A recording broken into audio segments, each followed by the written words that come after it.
India's largest digital media network SumanTV తో చేతులు కలపండి. ఫ్రాంచైజ్ ద్వారా లోకల్ మీడియా పార్ట్నర్ అవ్వండి. Welcome to our channel. ఈరోజు మనతో పాటు రియల్ ఎస్టేట్ మీద టీమ్ లీడర్స్ని అండ్ చాలామంది లీడర్స్ని తయారు చేసినటువంటి రాంప్రసాద్ గారు ఉన్నారు. ఒక సక్సెస్ సీక్రెట్ని ఏ విధంగా మనం రియల్ ఎస్టేట్లో ఉన్నప్పుడు ఎలా రివీల్ చేయొచ్చు, ఏ విధంగా ముందుకు తీసుకెళ్ళొచ్చు అనేటువంటి వాటి మీద అవగాహన పెంచుతూ, దాంతోపాటు చాలామంది టీమ్ లీడర్స్కి ట్రైనింగ్ ఇస్తూ అండ్ మార్కెటింగ్లో కూడా స్ట్రాటజీస్ చెప్తూ ఉంటారు. సో రాంప్రసాద్ గారితో ఈరోజు మనం రియల్ ఎస్టేట్కి సంబంధించినటువంటి వాటిలో ఆ మార్కెటింగ్ ఏ విధంగా చేయాలి అనేది వారి మాటలో తెలుసుకుందాం. నమస్తే అండి. నమస్తే అండి. ఎలా సార్, అంటే రియల్ ఎస్టేట్లో మార్కెటింగ్ ఏ విధంగా చేయాల్సినటువంటి అవసరం ఉందంటారు?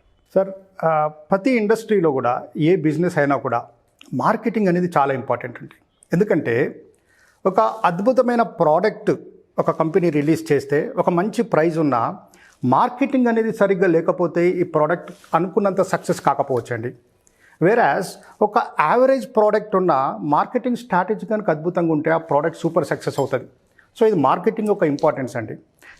రియల్ ఎస్టేట్లో నేను అబ్జర్వ్ చేసిన గత 3 years నుంచి నేను అబ్జర్వ్ చేసి నేను కనుక్కున్న ఒక 3 స్ట్రాటజీస్ గురించి నేను చెప్తానండి ఈరోజు. నెంబర్ 1, దాన్ని మ్యాన్ స్ట్రాటజీ అంటారు, MAN. ఎందుకంటే ఏదైతే అసోసియేట్ చాలా మిస్టేక్స్ చేస్తున్నారో ఆ మిస్టేక్స్ నేను అబ్జర్వ్ చేసి ఏదైతే చేస్తే సక్సెస్ అవుతారో దాని నుంచి ఈ స్ట్రాటజీస్ తీసుకొచ్చాను. First strategies man strategy. MANలో మొదటి M, దట్ ఈస్ మనీ. అంటే చూజ్ ది అప్రోప్రియేట్ ప్రాస్పెక్ట్ అన్నది పాయింట్ అండి. ఇక్కడ ఒక 3 lakhs కారు ఉంటుందండి, 3 లక్షల కారు ఉంటుంది. అలాగే 30 లక్షల కారు ఉంటుంది. ఫర్ ఎగ్జాంపుల్ నేను 30 లక్షల కారు అమ్మే సేల్స్ మ్యాన్ని. నేను ఒక 3 లక్షల కారు కొనే కెపాసిటీ ఉన్న కస్టమర్ దగ్గరికి వెళ్ళి నేను నా 30 లక్షల కారు గురించి ఎంతసేపు చెప్పినా ఎన్ని విషయాలు చెప్పినా లాభం లేదండి. ఎందుకంటే అతని కెపాసిటీ కాదు అది. ఈ మిస్టేక్ చాలామంది చేస్తున్నారు. సో ఇక్కడ అప్రోప్రియేట్ కస్టమర్ దగ్గరికి వెళ్ళాలంటే ఎవరైతే నా ప్రోడక్ట్ కొనే కెపాసిటీ ఉందో, మానిటరీ కెపాసిటీ ఉందో, ఏమంటే మనీ, ఆ మానిటరీ కెపాసిటీ ఉందో వాళ్ళ దగ్గరికి వెళ్ళి నువ్వు మార్కెటింగ్ చేయాల్సిన అవసరం ఉంటుంది. ఎందుకంటే నేను చూస్తుంటాను అసోసియేట్లు ఎంతో ఉత్సాహంతో సిస్టంలోకి వస్తున్నారు, రియల్ ఎస్టేట్లోకి వస్తున్నారు. ఒక 3-4 నెలల తర్వాత వెళ్ళిపోతున్నారు. ఎందుకు వెళ్ళిపోతున్నారంటే ఈ 3 months కాలంలో వాళ్లకు తెలిసిన ఒక 20-30 మంది దగ్గరికి వెళ్తున్నారు, వెళ్ళి ఎక్స్ప్లెనేషన్ అది చేస్తున్నారు, సైట్ విజిట్లకి తీసుకెళ్తున్నారు. అండ్ ఈ కస్టమర్లు అందరూ కూడా, ప్రాస్పెక్ట్స్ అందరూ కూడా కెపాసిటీ లేని వాళ్ళు. 3-4 సైట్ విజిట్ల తర్వాత వాళ్ళు ఎవరు నో అంటున్నారు. ఈ అసోసియేట్ ఎవరైతే జాయిన్ అయ్యారో ఎంతో ఉత్సాహంతో సేల్స్ రాకపోయేసరికి డిసప్పాయింట్ అవుతున్నారు, సిస్టమ్ నుంచి వెళ్ళిపోతున్నారు. సో అప్రోప్రియేట్ కస్టమర్ను చూజ్ చేసుకోవాలి. Money is important.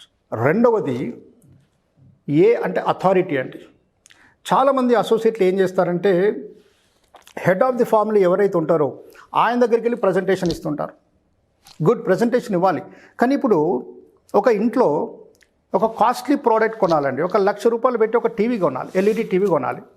హస్బెండ్ ఒక్కడే వెళ్ళి కొనడండి, వైఫ్ కూడా వెళ్తుంది. అంటే డిసిషన్ మేకింగ్లో వైఫ్ పాత్ర కూడా ఉంటుంది, అంతేకాదు పిల్లల పాత్ర కూడా ఉంటుంది. వీళ్ళందరూ కలిసి షోరూమ్కి వెళ్ళి వాళ్ళకు నచ్చిన మోడల్ అందరి అభిప్రాయాలు తీసుకొని వాళ్ళు కొనుక్కుంటారు. మరి ఒక ప్రాపర్టీ వచ్చేసరికి ఒక 25 lakhs, 30 lakhs, 40 lakhs కాస్ట్లీ ఉన్న ప్రోడక్ట్ అయ్యేసరికి ఒక హస్బెండ్ ఒక్కనే తీసుకెళ్ళి చెప్పడం అనేది కరెక్ట్ కాదు. అందరు ఫ్యామిలీ మొత్తం తీసుకెళ్ళాలి. మేడం కూడా రమ్మనాలి. సార్ మేడం కూడా రండి సార్, తీసుకెళ్దాం సార్ మనం అని చెప్పి ఫ్యామిలీ అందరిని ఎప్పుడైతే తీసుకెళ్తామో, ఎక్స్ప్లెయిన్ చేస్తామో, అందరికీ ఎక్స్ప్లెయిన్ చేస్తామో, ఎస్పెషల్లీ వైఫ్ అండ్ హస్బెండ్కి ఎక్స్ప్లెయిన్ చేస్తామో, సక్సెస్ అవ్వడం అనేది ఈజీ అవుతుంది, చాలా తక్కువ టైంలో అయిపోతుంది. నేను చూస్తుంటాను హస్బెండ్ని తీసుకెళ్తారు, ఎక్స్ప్లెయిన్ చేస్తారు. ఒక 2 వారాలు పోయాక ఆయన ఏమంటాడంటే మేడం కూడా వస్తా అంటుందండి, మేడంని తీసుకెళ్ళాలి. అప్పుడు ఇది డిసిషన్ అనేది లేట్ అవుతుంది. సో అథారిటీ అంటే వైఫ్కి అథారిటీ ఉంటుంది, హస్బెండ్ కూడా, ఇద్దరిని తీసుకెళ్ళాలి. మూడవది నీడ్. So MANలో need. ఇక్కడ కొంతమంది కస్టమర్లు ప్రాపర్టీ కొనాలి అనుకుంటున్నానని చెప్తారు. అంటే వాళ్ళకి నీడ్ ఉంది, నీడ్ ఉన్న వాళ్ళని తీసుకెళ్ళవచ్చు మనం. కొంతమందికి నీడ్ ఉండకపోవచ్చు, బట్ డబ్బులు ఉన్నాయి కానీ నీడ్ లేదు. అలాంటి వాళ్ళకి నీ అద్భుతమైన ప్రోడక్ట్ ప్రజెంటేషన్ నువ్వు ఎంత బాగా చెప్తున్నావు వాళ్ళకి. ఇప్పుడు 1 కోటి రూపాయలు బ్యాంకులో ఉన్నాయండి, FDలో పెట్టాడు. ఇప్పుడు దాంట్లో సగం మొత్తం తీసుకొచ్చి ప్రాపర్టీలో ఎందుకు పెట్టాలో అతను చెప్పాలి. నీ అద్భుతమైన ప్రజెంటేషన్, కస్టమర్ని కలిసినప్పుడు నువ్వు ఎలా ప్రజెంటేషన్ ఇస్తున్నావు, సైట్ విజిట్లో నువ్వు ఎలా ప్రజెంటేషన్ ఇస్తున్నావు, దీని ఆధారంగా నీడ్ అనేది క్రియేట్ చేయాలి. సో ఈ మ్యాన్ అనే స్ట్రాటజీ మనం ఎప్పుడైతే ఇంప్లిమెంట్ చేస్తామో డెఫినెట్గా సక్సెస్ వస్తుంది. Man is the first strategy. రెండో స్ట్రాటజీ డిఫరెన్షియేషన్ స్ట్రాటజీ. దీని అర్థం ఏంటంటే, ఇప్పుడు ఒక కస్టమర్ దగ్గరికి వెళ్ళాం, నువ్వు ప్రోడక్ట్ నీ ప్రాపర్టీ ఎక్స్ప్లెయిన్ చేస్తావు. నువ్వు వెళ్ళకంటే ముందే అతని దగ్గరకు 10 మంది ఏజెంట్లు వెళ్ళారండి. డిఫరెంట్ కంపెనీస్ నుండి వెళ్ళారు, ప్రాపర్టీ గురించి ఎక్స్ప్లెయిన్ చేశారు. నువ్వు 11వ వాడిగా నువ్వు వెళ్ళి ఏం చెప్తున్నావు అతనికి? 10 మందే చెప్పింది నువ్వు చెప్తే లాభం లేదు. డిఫరెంట్గా ఏం చెప్తున్నావు, నువ్వు కొత్తగా ఏం చెప్తున్నావు, అతనికి నచ్చే విషయాలు ఏం చెప్తున్నావు అన్న దాని మీద కూడా సక్సెస్ డిపెండ్ అవుతుంది.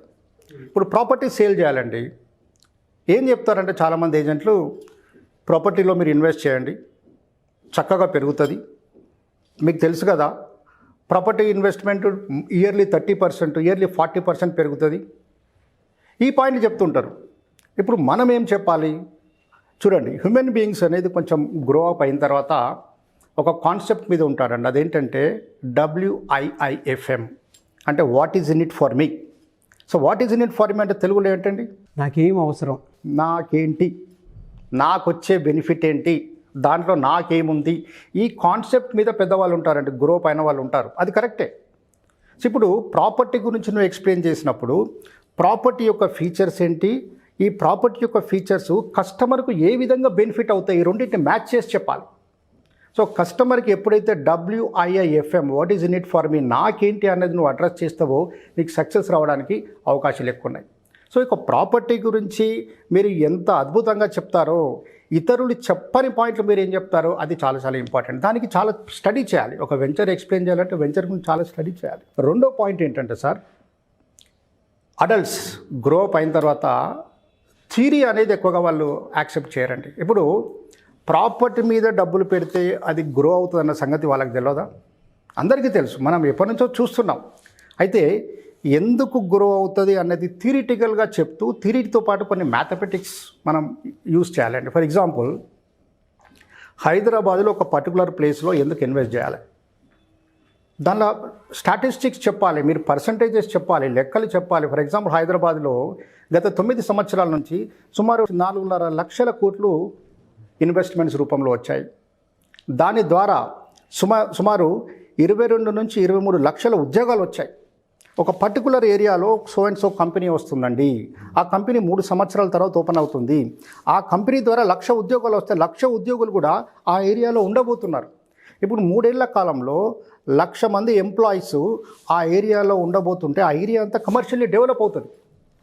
3 ఏళ్ల కంటే ముందే ఈరోజే మీరు అక్కడ ఒక 15,000 పెట్టి 15,000 పర్ స్క్వేర్ యార్డ్ పెట్టి ఒక ప్రాపర్టీ కొనుక్కుంటే 3 ఏళ్ల కాలంలో అది 50,000 పర్ స్క్వేర్ యార్డ్ కావచ్చు.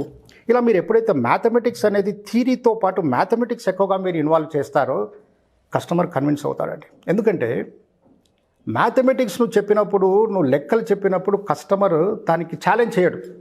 ఇప్పుడు 4.5 lakhs crores వచ్చినాయన్న దాన్ని క్వశ్చన్ చేయలేరు ఎవరు, బట్ అది చాలా ఇంప్రెసివ్గా ఉంటుంది. 22 లక్షల ఉద్యోగాలు వచ్చాయన్నదాన్ని కూడా ఛాలెంజ్ చేయరు, because that is a fact. దాన్ని కూడా ఎవరు ఛాలెంజ్ చేయలేరు, ఇంప్రెసివ్గా ఉంటుంది. సో థియరీతో పాటు మ్యాథమెటిక్స్ కూడా మీరు నేర్చుకోండి. ఈ మ్యాథమెటిక్స్ కూడా మీరు కస్టమర్కి ఎక్కువగా చెప్పండి. Differentiation strategies number 2.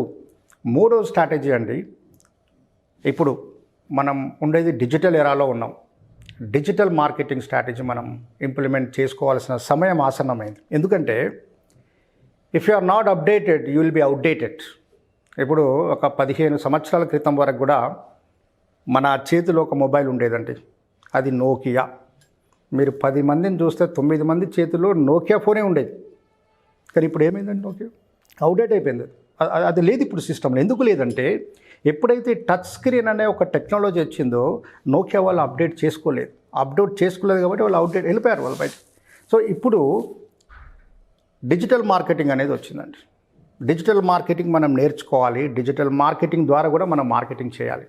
ఇప్పుడు మీరు చూడండి, ఒక బస్ స్టాండ్లో కనుక మనం చూస్తే విద్యార్థులందరూ కూర్చుంటారండి. కూర్చొని ఏం చేస్తుంటారు, మన అబ్జర్వేషన్, మొబైల్ ఆన్ చేసుకొని మొబైల్లో చూస్తూ ఉంటారు వాళ్ళు. అంతే. మెట్రో ట్రైన్ ఎక్కితే ఇటు వరుస కూర్చుంటారు, ఇటు వరుస కూర్చుంటారు. మనం వాళ్ళని అబ్జర్వ్ చేస్తే ఆశ్చర్యపోతాం. ఒక్కరు కూడా పక్కనతో మాట్లాడు, పక్కతో మీరు ఏం చేస్తున్నారండి, ఎక్కడ చదువుకుంటున్నారు, ఇది లేదు, ఏం లేదు, కూర్చోగానే మొబైల్ ఆన్ చేస్తారు. So already people are digitally attached. So ఆ డిజిటల్ మార్కెటింగ్ అంటే ఏంటి, డిజిటల్ మార్కెటింగ్ అంటే టెక్నాలజీ ఏంటో మనకు తెలియదు అన్న ఒక భయం ఉంటుంది. అవసరం లేదండి. ఇప్పుడు ఫేస్బుక్ అన్నది చాలామందికి తెలుసు, యూట్యూబ్ అన్నది చాలామందికి తెలుసు, ఈ లింక్డ్ఇన్ అనేది చాలామందికి తెలుసు, ఈ ఇన్స్టా అన్నది చాలామంది తెలుసు. వీటి ద్వారా నువ్వు మార్కెటింగ్ చేయడమే, వాట్సాప్ దీని ద్వారా నువ్వు మార్కెటింగ్ చేయడమే. చిన్నగా మనం డిజిటల్ మాన్యువల్ మార్కెటింగ్ చేస్తూ డిజిటల్ యొక్క దారిలో కూడా, డిజిటల్ వేలో కూడా మనం స్లోగా మార్కెటింగ్ చేస్తూ వెళ్ళినప్పుడు డెఫినెట్గా మనకు డిజిటల్ వేలో కూడా మనకు లీడ్స్ వస్తూ ఉంటాయి. డిజిటల్ అది స్లోగా స్టార్ట్ చేసి మనం దాని యొక్క టెక్నాలజీ అనేది క్రమక్రమంగా మనం నేర్చుకుంటూ పోయి అది కూడా మనం ఎక్కువగా యూజ్ చేయొచ్చు.